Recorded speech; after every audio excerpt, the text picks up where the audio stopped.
असतो। पण आज खरंच या गावामध्ये आल्यानंतर अभिमानानं कुठतरी सांगावंसं वाटतंय। मला तर वाटतं तुमच्या गावामध्ये आर्थिक अडचण कोणालाच होत नसेल, बरोबर ना? आर्थिक प्रॉब्लेम तुम्हाला कधीच होत नसेल। महिन्याच्या महिन्याला पगार येतो, तो गावात सर्क्युलेट होत असेल, है की नाही? कोणालाही अडचण आली की आम्ही आमच्या मित्रांना फोन करतो, आम्हालाही अडचण येते, मग जे नोकरीला असतात त्यांना आम्ही फोन करतो 10-5 हजार पाठवा म्हणून। म्हणजे एक आर्थिक कणा गावचा एक मजबूत असतो।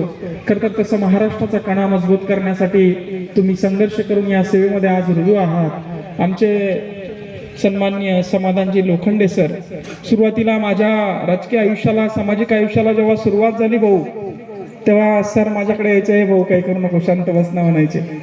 आज सरांना जेव्हा मी बघतो, सरांनी ज्यावेळी मी उग्र स्वरूपाचं पहिलं आंदोलन केलं होतं, त्यावेळी एखादी लाठी काठी मला मारली असती तर आज हा मंगेश साबळे तुम्हाला इथं उभा दिसला नसता। सरांनी मला अगदी लहान भावासारखं सांभाळून घेतलं आणि सांगितलं की भाऊ असं काही करत जाऊ नको, आणि हळूचकन कानात सांगायचे करावं लागतं, सिस्टम पण खूप भ्रष्ट झाली, तुम्ही तुमचं चालू ठेवा आणि आमचं चालू ठेवा। म्हणजे या समाजामध्ये बदल घडवायचा असेल तर सिस्टम ही प्रामाणिक असावीच लागते।